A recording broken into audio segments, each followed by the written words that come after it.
Le mot soulèvement, il est très très simple, hein. C'est un mot qui me plaît parce que il est d'abord spatial. En français, on peut très bien jouer sur ce mot. Il a une vertu lyrique. Et j'aime bien cette vertu lyrique parce que je suis parti de ça. Alors, bon, ça, on peut m'en faire reproche de façon tout à fait légitime, hein.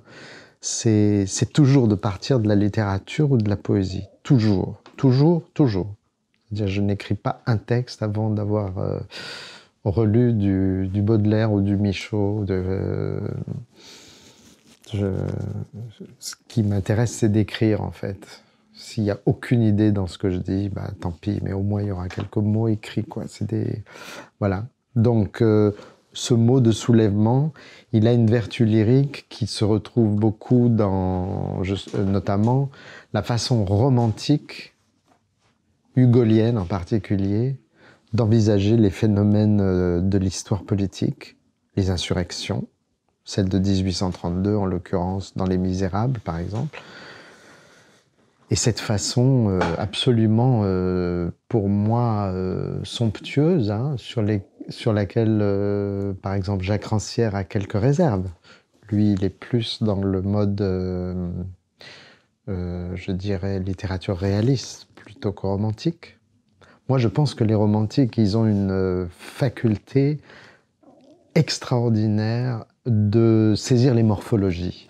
Il y a un rapport très profond dans l'histoire de la pensée entre l'émergence du romantisme et la question de la morphologie. C'est Goethe, c'est très connu chez Goethe, mais c'est moins connu chez Hugo.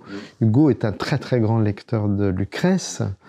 Hugo est quelqu'un qui regarde en fait des morphologies. Donc, lorsqu'il parle d'une manifestation de rue, d'une insurrection dans les rues de Paris, comme d'un ouragan,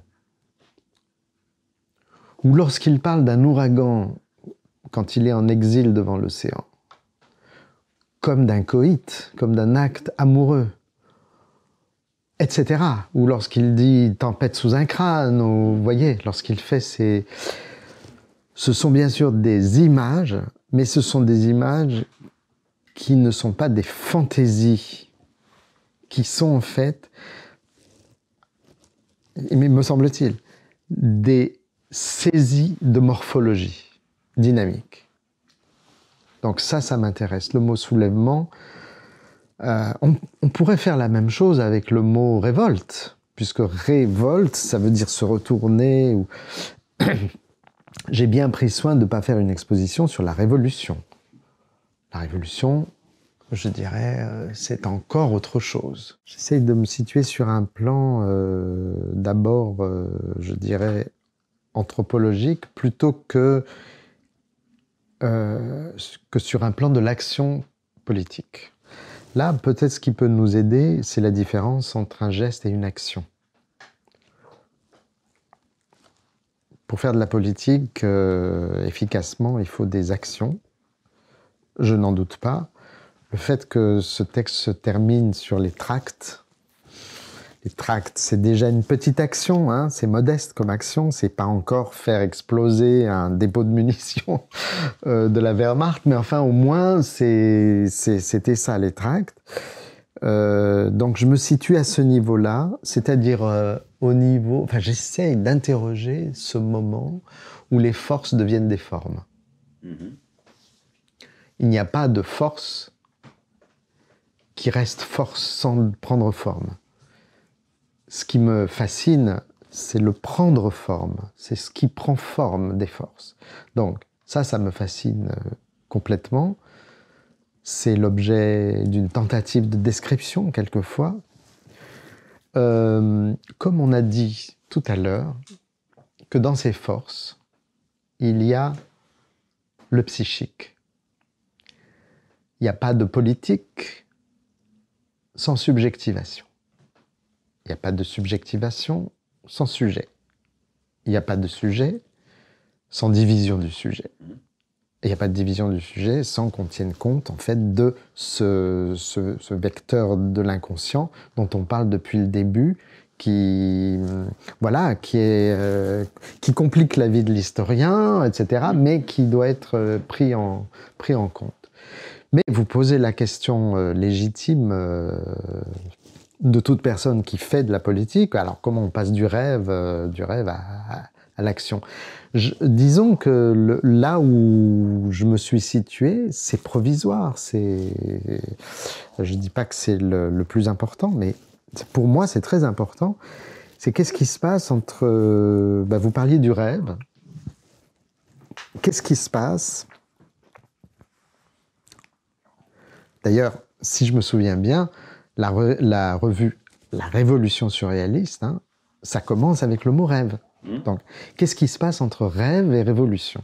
Ça serait ça mon sujet psychique sur le soulèvement psychique. Rêve, révolution. Normalement, le rêve s'oppose à l'éveil. Et ça, c'est un passage très beau du livre des passages de Benjamin, qui renvoie dos à dos, en fait, Jung d'un côté, c'est-à-dire l'empire du rêve, l'empire absolu du rêve, et Marx de l'autre, l'empire absolu de l'éveil.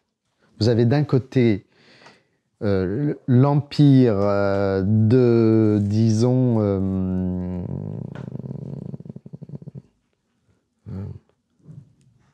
des profondeurs. De l'autre, vous avez l'empire de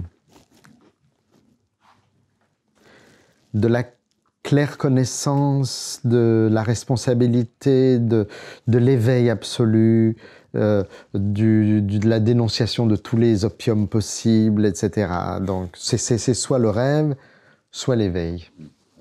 Argus, hein, avec ses yeux, ou bien Hypnos. Voilà. Et Benjamin dit, en fait, le véritable moment fécond, aussi bien pour l'historien que pour celui qui veut faire de la politique, c'est le réveil. Ah, j'adore ça. Ça marche très bien en français, parce que le mot réveil, il contient à la fois le mot rêve et le mot éveil.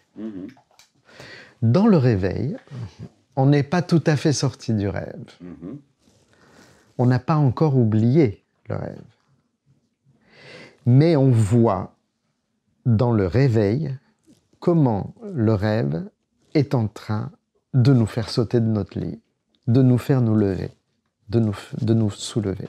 Ce dont moi j'ai la certitude innocente, c'est qu'il faut fabriquer quelque chose, un papillon, fabriquer une image, faire une image du travail du Sonderkommando, c'est vraiment rien. C'est vraiment rien. Ça ne sert presque à rien, mais c'est très précieux. Faire un tract, si déjà tu fais un tract, il y a des gens qui se sont fait tuer pour avoir fait des tracts, évidemment.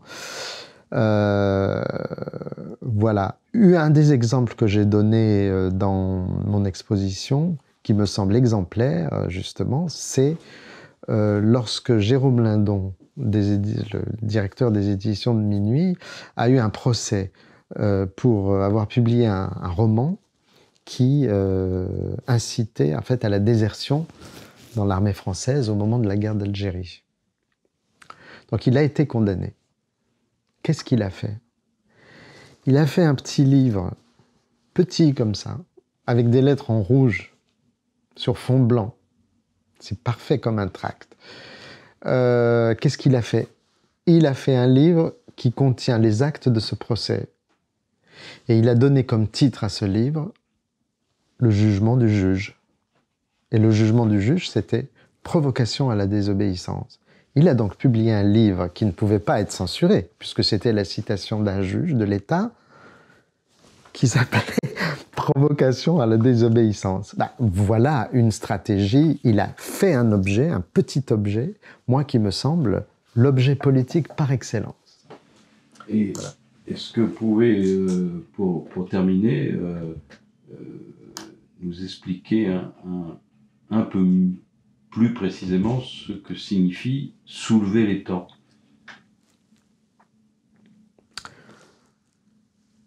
Une image n'est pas un objet.